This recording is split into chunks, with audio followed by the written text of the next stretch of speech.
Is there a trick? There it is. Good morning, everyone, and welcome to our Built Heritage Subcommittee meeting for March 12th. I'd like to call our members to order, and please take your seats. I think we have. I'd like to acknowledge that Ottawa is built on unceded territory of the Algonquin Anishinaabe Nation, and we'd like to thank the Algonquin people for their hospitality. J'aimerais souligner que la ville d'Ottawa se trouve sur un territoire non cédé de la nation algonquin Anishinaabe, et je tiens à remercier le peuple algonquin pour son hospitalité. This is the first meeting of this term where we have our newly appointed members, citizen members of the Built Heritage Subcommittee. I'd like to welcome our new members and our returning members, Jennifer Halso, Barry Podolsky, Carolyn Quinn, and Amanda Conforti. Looking forward to working with you on this committee and the community knowledge that you bring and the professional and personal experience and expertise that you'll bring to our deliberations during this term. So welcome and thank you for your time. We have regrets this morning from Councillors McKenney and Councillor Moffat. Are there any declarations of interest before we begin? Okay. Confirmation of the minutes from Monday, February 11th. Are the minutes confirmed? Confirmed. Thank you. Next, we have the election of the Vice Chair for the Built Heritage Subcommittee. So we will take a moment for a bit of procedure here. The role of the Vice Chair is to act as Chair in my absence and is usually the mover on technical amendments for reports. Before we proceed, we need to move a motion to add the item to the agenda pursuant to our rules of procedure, and I believe Member Podolsky will now make that motion. Thank you very much, and I'm very pleased to make these motions because what they do is they allow me to end my career as Vice Chair of this committee since 2013. So be it resolved that pursuant to subsection 89.3 of the procedural bylaw, the Built Heritage Subcommittee add the election of its Vice Chair as an item on the agenda for this meeting. Is the motion carried? And carried. Thank you. Secondly, be it resolved that the Built Heritage Subcommittee appoint Carolyn Quinn as its Vice Chair for the 2018-2022 term of Council. Is the motion carried? Carried. Thank you. Carried. Welcome, Member Quinn, as Vice Chair. We'll move to our first item now. First item is an application for new construction at 103A Crichton Street, which is a property designated under Part 5 of the Ontario Heritage Act and located in the New Edinburgh Heritage Conservation District. We'll begin with a presentation from Anne Fitzpatrick from the Planning Department. I also want to remind if there's any public members in the audience today who'd like to speak, there is a sign-up sheet by the front door that you can add your name to if there's any delegations wishing to make a presentation today. Anne, thank you. Good morning. As Chair Gower mentioned, this is an application for new construction in the New Edinburgh Heritage Conservation District. This is a map of the property. It is located on the south side of Crichton Street between Queen Victoria Avenue and Kiefer Street. Just to zoom in here, you'll see the driveway for the property is off of Crichton Street and the back of the property faces onto River Lane. 103A is the property that's shaded in. So the building was severely damaged by a fire in 2018, but these are just some photos of what the building looked like prior to that.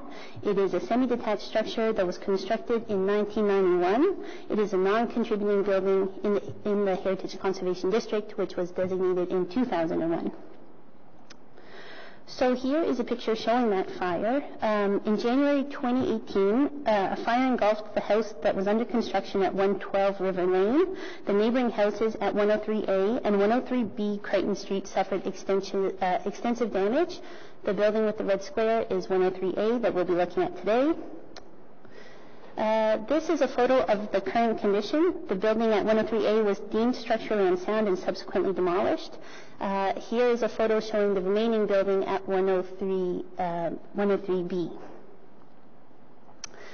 This is the site plan for the application which is in front of you today, which is to permit the reconstruction of the house with minor modifications. The design will be based on the original permit drawings and measurements taken from the adjoining unit. The new structure is going to be constructed on top of the existing foundation wall. The materials will be consistent with the former house and will match the adjoining building. These are the elevations, and I've just highlighted some of those small modifications that are being made. The previously sunken front entryway will be raised, so there'll be 4 stairs instead of 2. On the north elevation, you can see they will be adding 2 small windows.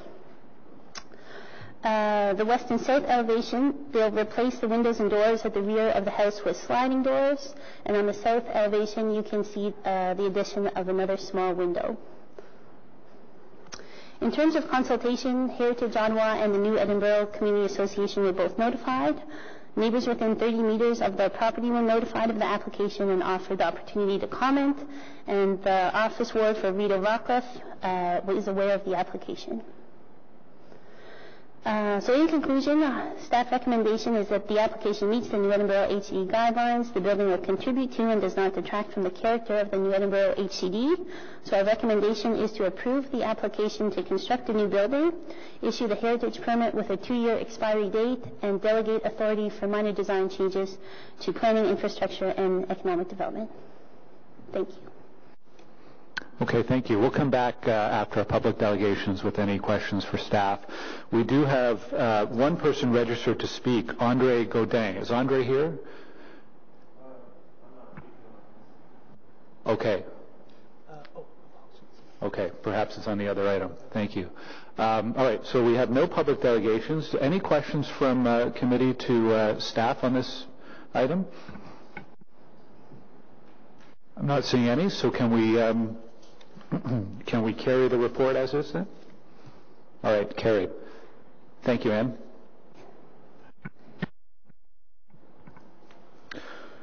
Moving on to our second item, this is an application for demolition and new construction at 518 Mariposa Crescent, property designated under Part 5 of the Ontario Heritage Act and located in the Rockcliffe Park Heritage Conservation District.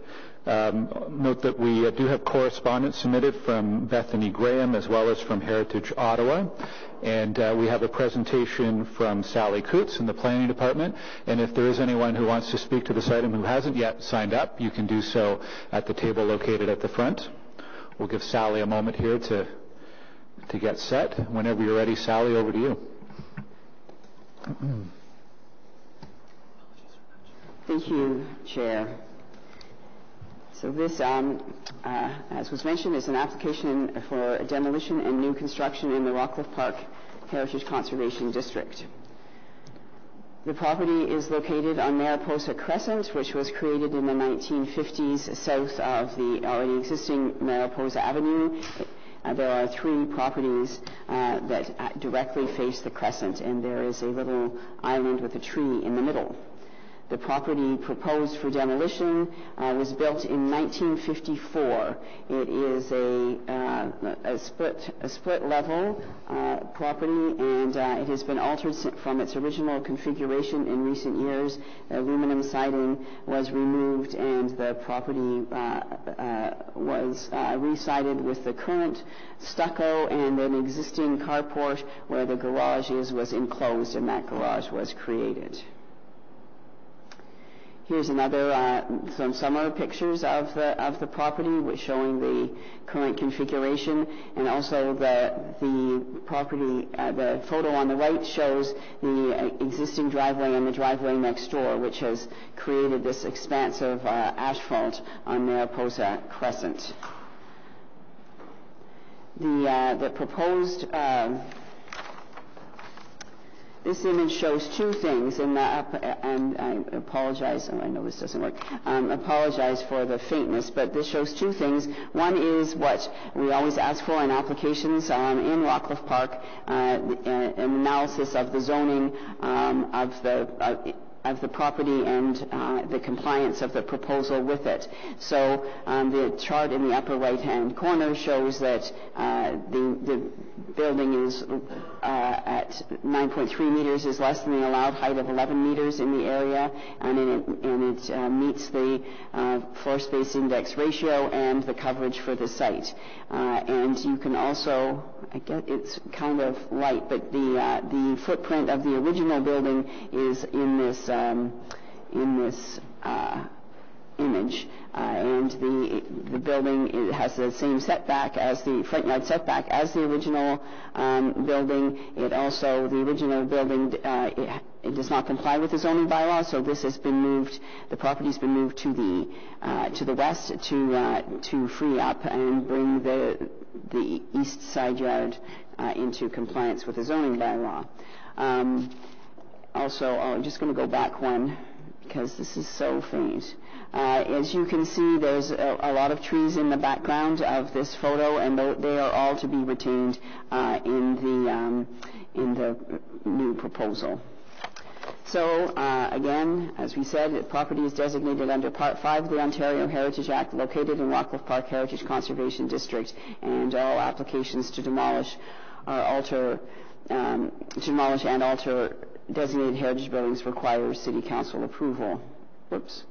So this is a series of elevations, both I really apologize how faint they are. So on the left you'll see the elevation, and then you see it in a colored rendering. So this is the front facade. We worked extensively with the applicant during the design process. Originally, the roof had a steeper slope, there were dormers, and it was higher. So we worked to alter those things. And we also, the proportion of stone or smooth dressed stone to rough stone was altered, and the front door was simplified. And the before and afters are included in the staff report. So here we have, this is the garage, which faces north-ish. One of the things in the new Rockcliffe Park Heritage Conservation District plan is to ask that integral garages no longer face the street, and every effort be made to have them face sideways so they don't dominate the streetscape. Here is the rear yard, the rear elevation showing the garage, and as you note, it steps down towards the garage. So because Mariposa is on a hill, and the property steps downwards as it towards the bungalow on its north side, and there is the other side elevation. We asked the applicant this is for illustrative purposes only, but to show how the building will look in terms of the streetscape. And as you can, it is difficult because it's a curve, but as you can see, it steps down the hill, and the hill then takes advantage of the hill to allow the garage to be accessed at lower grade. Again, here is a similar drawing of the buildings on the street in relation to one another as they step down the hill. And here's another rendering, but not with the current landscaping shown. The Heritage Conservation District guidelines that are applicable to this are contained in 7.4.2 of the Rockcliffe Park Heritage Conservation District Plan, which says that new buildings shall contribute to and not detract from the heritage character of the HCD. New buildings should be of their own time. Integral garages should be located in a manner that respects the street. Grade should be maintained. New buildings on interior yards shall be sensitively sited, and natural materials should be used. And I discussed the garage. Again, we worked closely with the designer to make sure that the setbacks, the front yard setbacks, were consistent with what was in existence, and to bring the building into conformity in terms of its side yard setbacks. And it's all natural stone, both dressed and smooth, that will be used.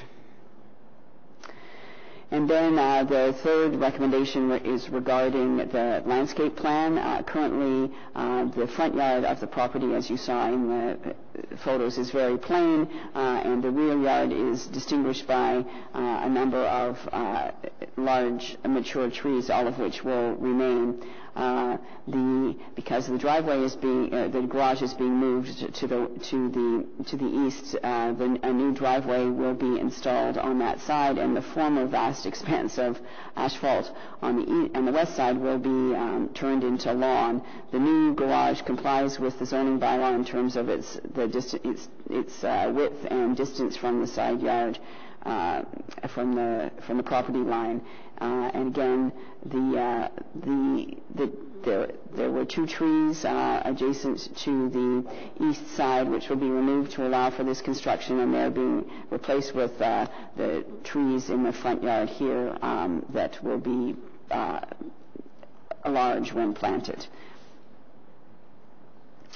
So in terms of landscape, the Heritage Conservation District guidelines for new construction say soft landscaping will dominate the property. In this case, there will be a lot more soft landscaping than before because the driveway will be brought into conformity.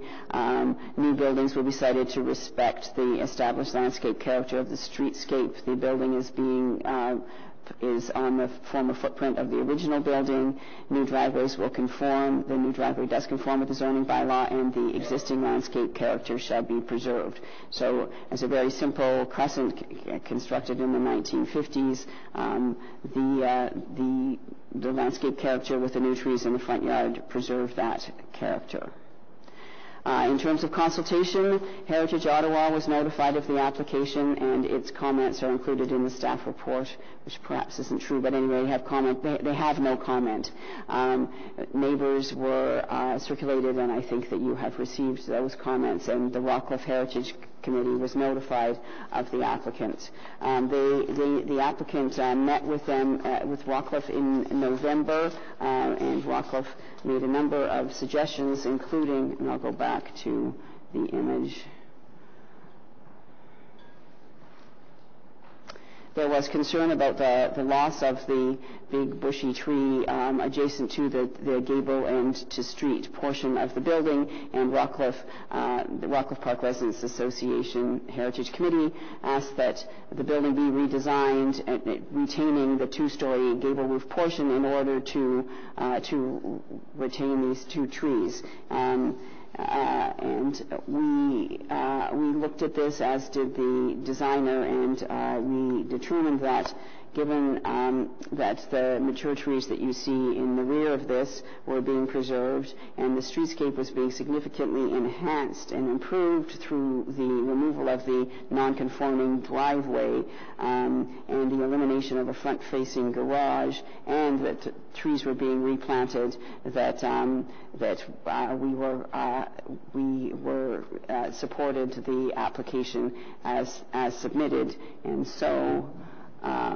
We go back to the end. So in conclusion, staff recommends the approval of the application to demolish the building, the approval of the application to construct a new building, and the landscape plan, and our usual delegation of minor design changes to general manager, and the issuance of a permit with a 2-year expiry date. Thank you.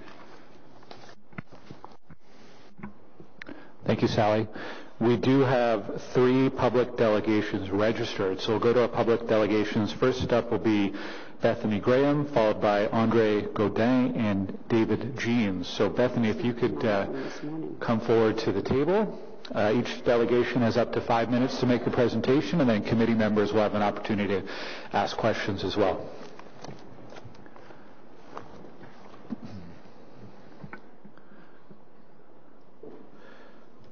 Yeah, just press the red button. There we go. Okay. Should I begin? Good morning.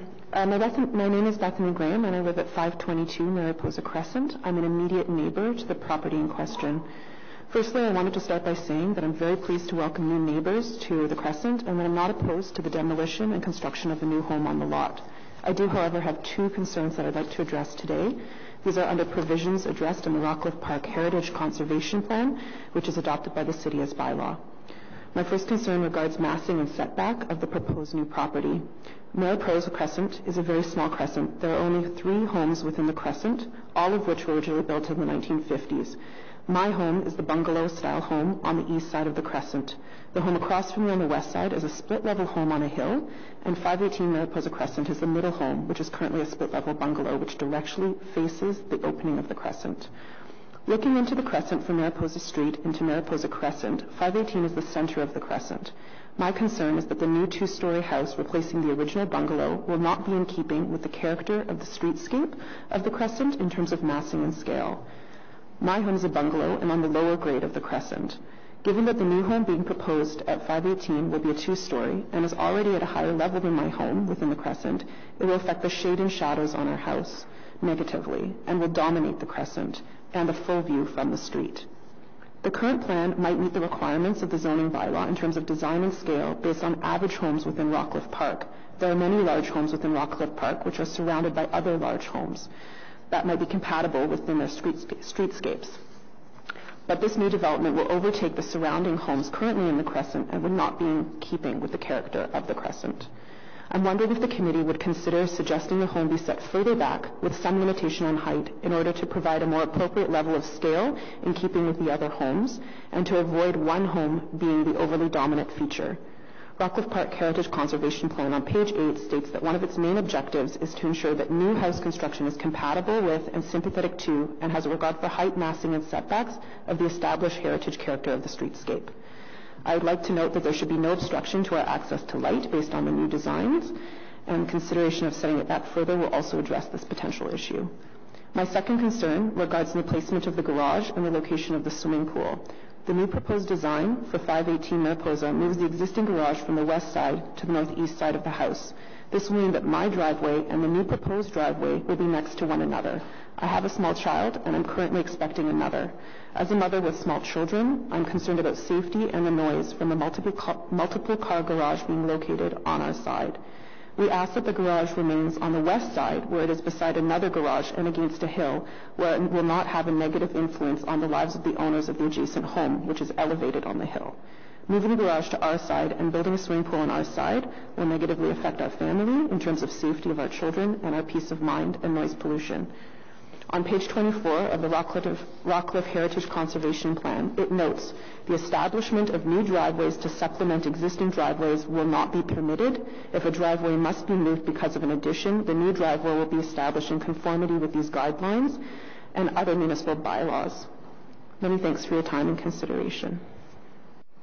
Okay, thank you very much. Any questions for delegation? Okay, thank you very much. Also note we did receive the letter that was circulated to the committee, so thank you. Andre Godin is next up. Andre?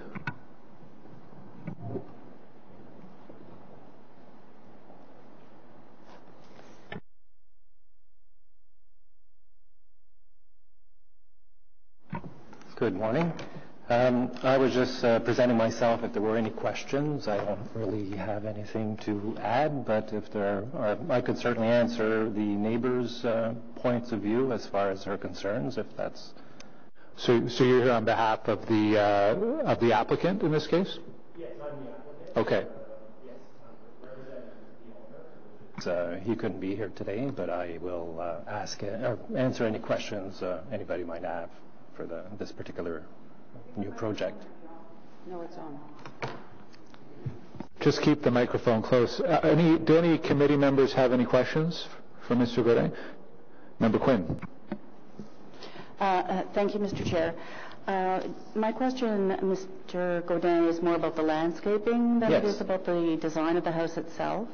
Mm-hmm. Just in regards to Ms. Graham's concern about the proximity of the new driveway on the east side, I'm just wondering how you're going to handle the landscaping on that strip of property separating the two driveways. Are there going to be sort of shrubbery, various things? Yes. She's concerned about children running into the driveway. It will definitely be separated with landscaping, such as shrubs, Obviously, the future pool will be fenced in, but that'll be further down. But definitely we'll be keeping a strip of landscaping between the two properties. Okay, thank you. Any other questions? No? Okay, thank you, Mr. Godin. And our third delegation is David Jeans. Morning, David. We'll try this one. So this one should work better. This is just a... So close. Oh, okay. I'll get it right one of these days. This is just a very short personal comment, and I am basically in agreement with the proposal, but with some regret because my wife's cousin lived in this house for several decades, and my family spent part of every Christmas in this house, so I know it intimately. I'm very glad that trees at the back, which of course is the widest part of the property, are to be preserved, because certainly viewed from the house, that was a very significant part of the landscape of the property. And similarly, the stepping down of the height of the house following the slope to the east is also quite good. So I clearly can't and won't speak to any concerns of neighbors, but I just wanted you to know that I have a lot of affection for the old house, but I understand why development has to make some changes here. Thank you. Okay, thank you, David. Your connections to Ottawa history never cease to astound me. Any questions for David? All right, thank you, David. Any questions for staff? Member Podolsky. A couple of questions. The first one has to do with the presentation material that applicants are asked to provide, and I think that seeing the landscape plan on the screen here, which is not all that readable, I hope that for in future committee meetings that the applicants be asked to prepare large-scale landscape plans where the title block isn't bigger than the plan itself, and that the color and clarity of them be made evident, because when the committee examines them, when the public looks at them, we should be able to all follow along visually to what is on the screen. So I think that that's been something that has been asked before, but if we can just be more diligent about insisting that the applicants make presentation material that can be seen. The other question, which I think deserves to be asked of staff and answered, is the question that was raised by Ms. Graham, and that is the relationship of new buildings to their immediate neighbors in terms of taking cues on character and scale. I think that if the heritage planner can respond to that question, because it comes up frequently, particularly in Rockcliffe, and I think that if you could talk about why these two bungalows and this one are compatible with each other, specifically about that. So that would be helpful. Mr. Chair, thank you for the question. The Rockcliffe Park guidelines speak to buildings being that you measure them in terms of their impact on the other on Grade 1 buildings in the streetscape. And this particular crescent doesn't have any Grade 1 buildings, so then we looked at it just in terms of again, scale and massing and setback. We're very clear that we wanted it on the current footprint of the existing building, so it wouldn't, that relationship of house to lawn was maintained, which the architect did, or the designer did move the building. And again, we asked for a lower height. The property that you see as you enter the court is the one on the sort of, you see both the one on the right and you will see this one. It is a two-story building with it's a split level 2 which follows the curve, so it is a two-story building, as is this. We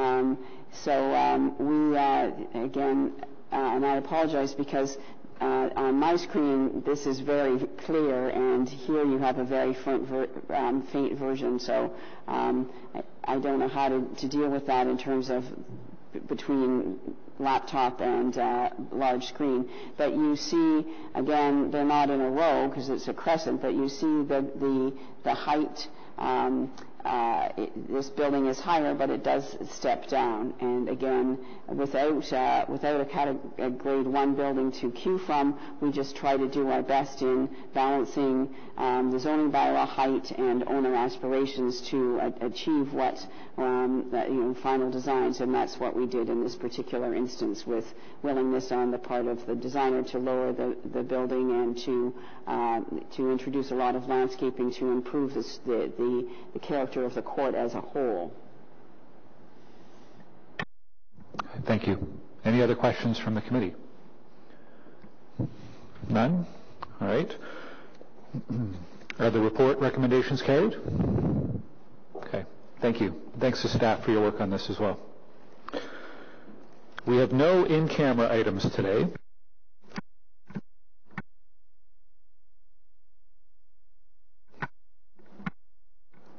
Are there any notices of motion for consideration at a subsequent meeting? I don't think so. Any inquiries? All right, other business. We have an update on McGee House, but first the Vice Chair has a motion that will allow us to receive the update. So, Member Quinn. Be it resolved that the Built Heritage Subcommittee suspend the rules of procedure to receive an oral update from staff with respect to McGee House at 1119 Wellington Street West, and to dispense with the requirement for staff to provide a separate written report on this update so that the committee may receive a prompt update on this property. Is the motion? Thank you. Is the motion carried? Carried. Thank you. So our presenters are Leslie Collins. I was going to say, you don't look like Leslie. Yeah. All right. We have Dana and we have John Buck, Manager and Deputy Chief Building Officer from Building Inspection and Enforcement. Over to you. Thank you very much, Chair. This is just a brief presentation to bring especially the new members of Built Heritage Subcommittee up to speed on this file and what's happening, and it's mostly just some visuals, so we can whip through those fairly quickly. Probably everyone's fairly familiar with the house. It was designated back in 1996. It's a 2.5-story stone structure. We had an unfortunate collapse back in July of this year. You can see on the image on the left, which was the collapse that occurred. And the image on the right was a result of an immediate, building code evaluation, determination with a heritage engineer to be able to stabilize the entire building. An additional portion of it had to come down, and that shows what's occurred as a result of that. John's here today, and he will further elaborate if you have any specific questions. This is some images of current situation today. You can see the collapse is still obvious and evident. The sidewalk is closed off because of the spill of the materials onto the street. And I'm just going to flip now to timelines. So this gives you kind of the details. So the collapse in the end of July, the partial demolition by an emergency order happened a couple days later. Emergency order was due to public health and safety. There was an application for a heritage permit for demolition in October. The owner later changed his mind and decided to retain the house in November. And so as a result, we've been working with them very closely over the many months. And more recently, in mid-February, building permits were issued for the restoration, and heritage permits were issued. Just going to flip to the next one. It's not really restoration. I guess it's a stabilization is probably the better word to use. So this is an image of that stabilization permit that has been submitted to Building Code and to Heritage. It gives you a sense of just to be able to stabilize the building, enclose the building, protect the building, and remove everything from the sidewalk and reopen the sidewalk to pedestrians as the desire. Let's see. Oops, I'm one behind on there. One more. So there's some details in this, and this has all been reviewed internally by building code, by our engineers, and it's just a matter of going forward at this point, and here's our next steps. So really what we're at right now is the desire to move forward with this, to stabilize this, and I'm going to turn over to John to give you the latest details in terms of his negotiations and dealings with the owner and with the owner's consultants.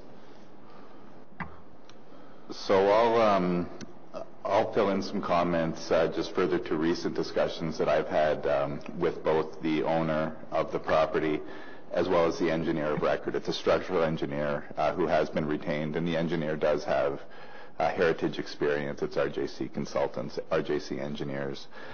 There was a pre-construction meeting following the issuance of the building permit, and to be clear and to echo what Dane has indicated, the permit itself is strictly for the stabilization. It's for an interim stabilization with the goal of obviously stabilizing the building, of course, but to allow the sidewalk to reopen, as well as the portion of the street, the curb lane parking that's currently within perimeter fencing. So the stabilization, the permit has been issued, and a pre-construction meeting occurred exactly 1 week ago today with the owner, with the engineer, and with construction forces, and all signs are trending towards the stabilization work being able to commence in a matter of days. I wish I could tell you exactly the day.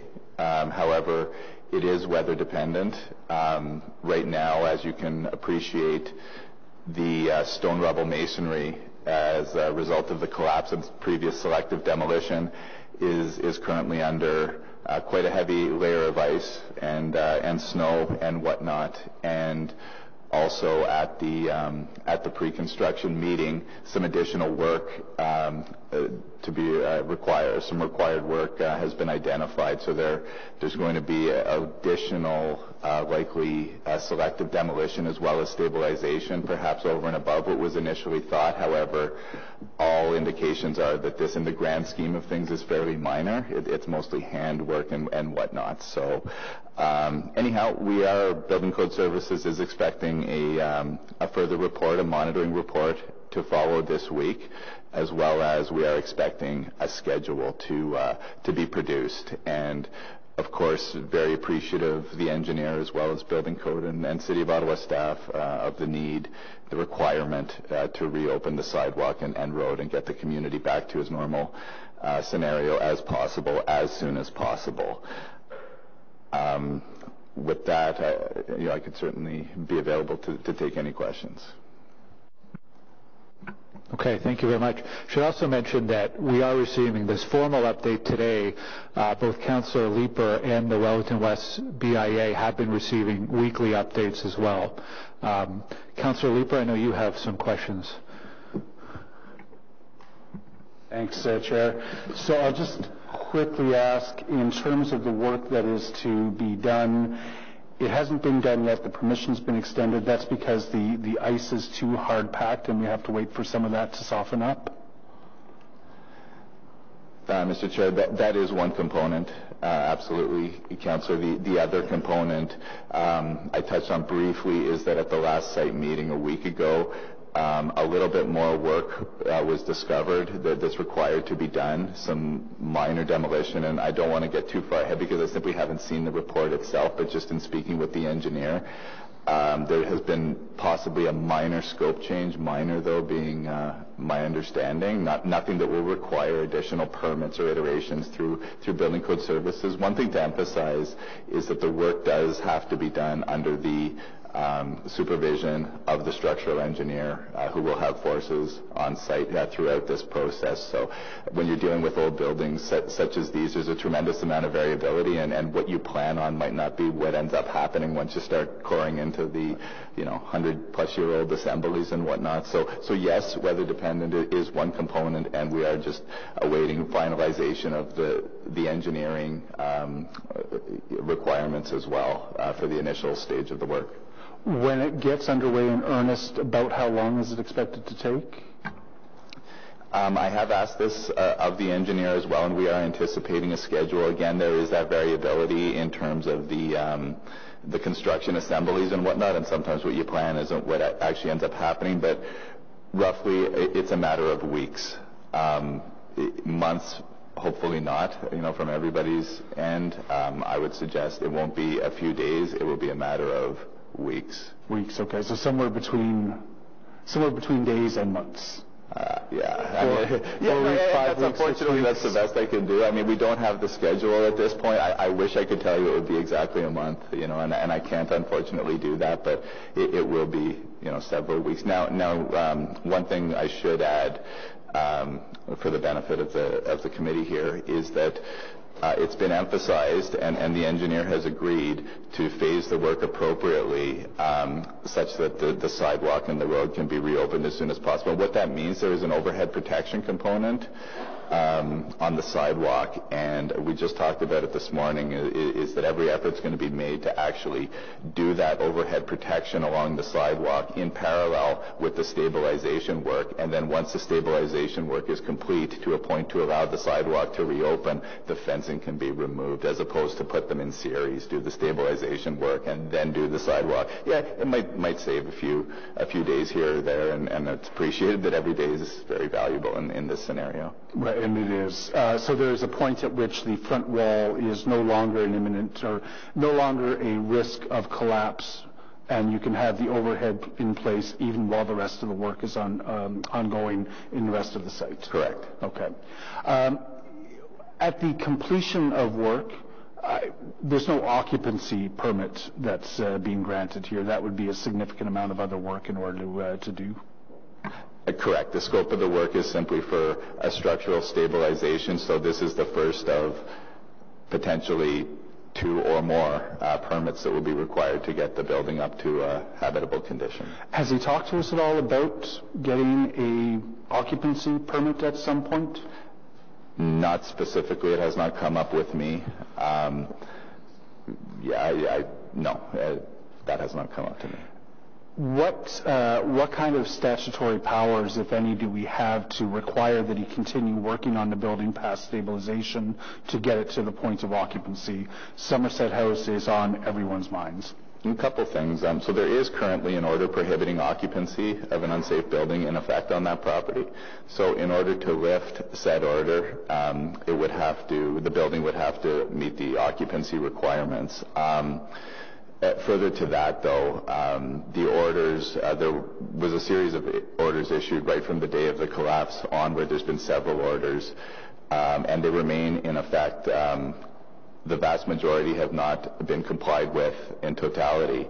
And one of the items in the order, and its deadline has come and gone, is to have this building rebuilt properly under the proper building permits. And I'm not just talking about this temporary stabilization, I'm talking about the substantial rebuild, including under heritage permit as well. That has not been done. So those orders remain in effect, and we will continue to push towards gaining compliance on the orders. This file is currently under the watch of Building Code Enforcement Group.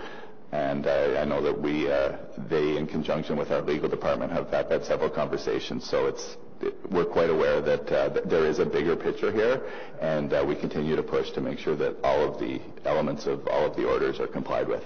So I just want to make sure that I'm absolutely clear on that. There is an order in place to bring the building back up to the point where it could be occupied. That is correct. Okay. Which is that under? That's a building code order? Yes, correct. So any enforcement of that comes under the tools that are in the Building Code Act? Correct. Okay. A final question for you. There's a lot of discussion. This is presumably expensive work. Are you confident that the owner has the financial wherewithal to at least get the stabilization done and the sidewalk reopened?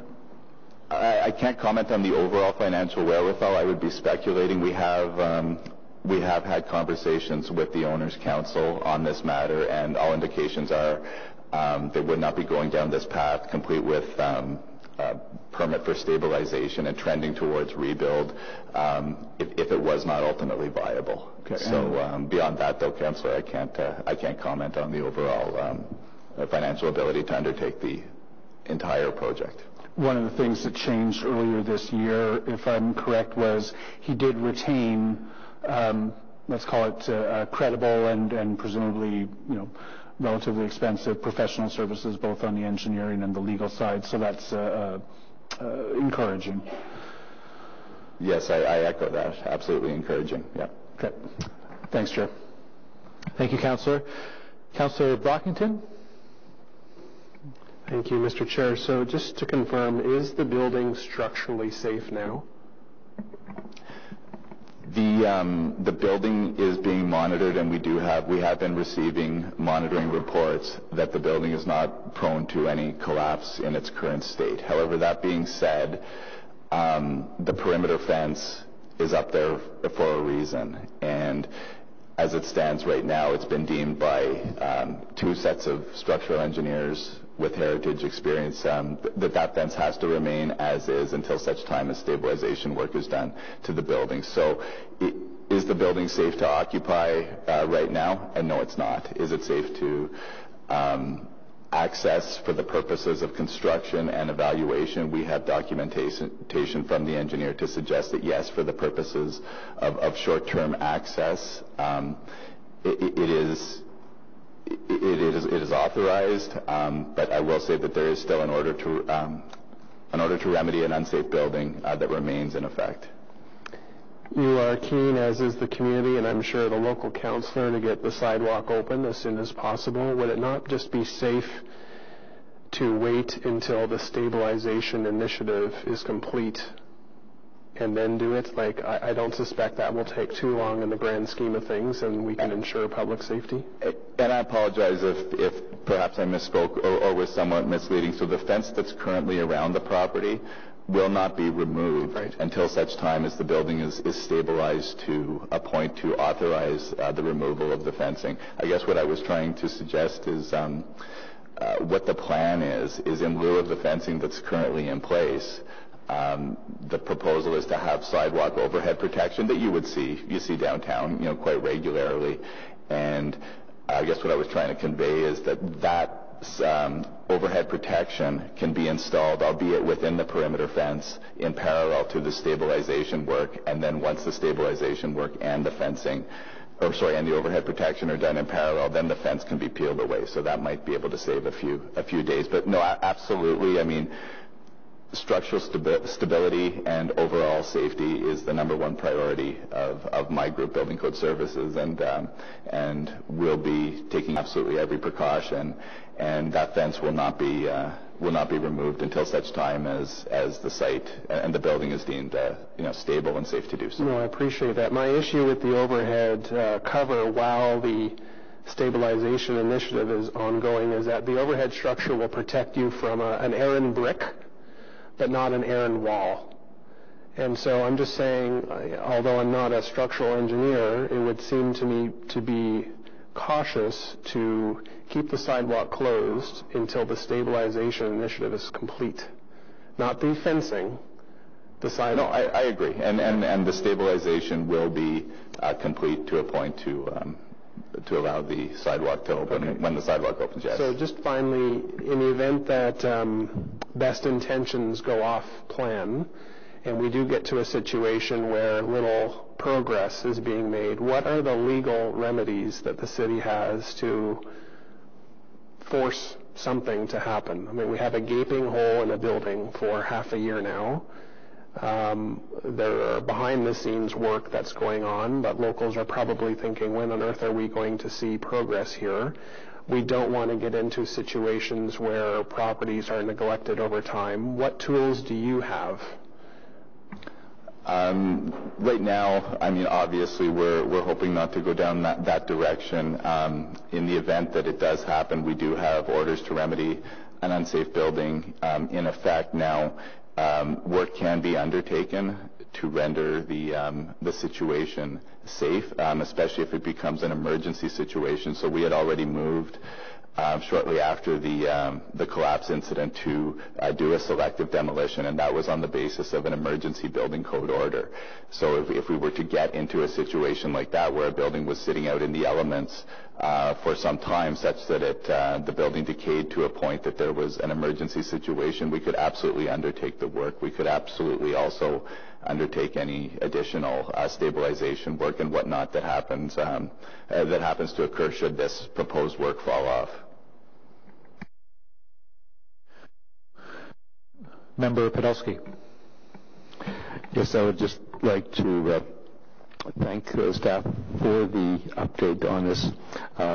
It's clear that not only the staff but the city at large are watching over everybody's shoulder on this one, because it's a trauma unit candidate, and I think that a further update in due course would be beneficial as well, so that we can all, and the public can be made apprised of the hopefully the success of this reclamation of a structural disaster. And I, for one, being in the field as an architect, have great respect for what the city staff are doing right now. I think they're tracking it very well, and you get your award for being a good first responder. Thank you very much, Member Podolsky. Appreciate it. Member Quinn. Thank you, Mr. Chair. This is just a quick question. I'm assuming that the stabilization is not going to include sort of the finishings of the building. And I'm just wondering about the status of the rubble stone that is at the side of the building. I know right now it's under a lot of snow and ice, but eventually will there be some assessment of that material to determine if any of it can be reused? And if so, will it be stored somewhere? Has there been any thought around that? I believe right now the plan is to retain the stone. In terms of the specifics with respect to the long-term rebuild, personally, I'm not there in my mind yet. I apologize. I don't have that answer before me. I don't know, Dana. Yeah. In terms of the intention to keep the stone and hopefully reuse it, that is something we're certainly working with the applicant on. I believe it's their desire, our desire as well. We don't have a specific location yet where to store it, but that is a consideration that we're doing. Other questions? Member Hossel? I'm just seeking clarification. I understand you're using the order to remedy an unsafe building for most of this work. Now, to what degree does that entail? For example, is remedying an unsafe building, does that keep it stable enough that eventually overhead protection is no longer required, or does that simply stabilize it to the point where it doesn't need to be fenced, but the overhead protection could be there until something more is undertaken? And the order to remedy an unsafe building that's currently in effect is there's actually multiple tiers to it, and one of them is the immediate stabilization, which we're dealing with right now. It seems odd to say immediate several months after the fact, but nonetheless we are here. So it's the interim stabilization, for lack of a better word. So a portion of the order will be satisfied when the building is stabilized to a point that will allow the sidewalk to reopen. So that, as the slides had show a bit of an exoskeleton, a truss along the one side, and some window infills and some interior posting and whatnot. However, that is only one portion of the order. The final portion of the order is actually to ultimately rebuild the building as a whole, and to do that, submit another set of drawings over and above the interim stabilization for the long-term rebuild, and complete with interior fit-up and whatnot, and get it back to a livable/workable condition, whatever the ultimate end use of the building ends up being. So it's a little bit of both. There is an interim component which we're working towards right now, and then once that is satisfied, then it becomes a long-term component. But both of those items are on the order to remedy an unsafe building, which remains in effect. Thank you very much. Thank you. Any additional questions for staff? Okay.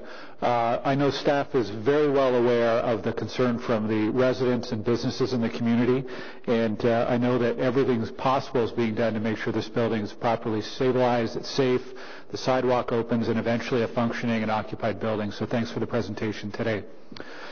And on adjournment, is the motion carried? Good. Thank you. We're adjourned, and we'll see everyone on April 9th. Thank you.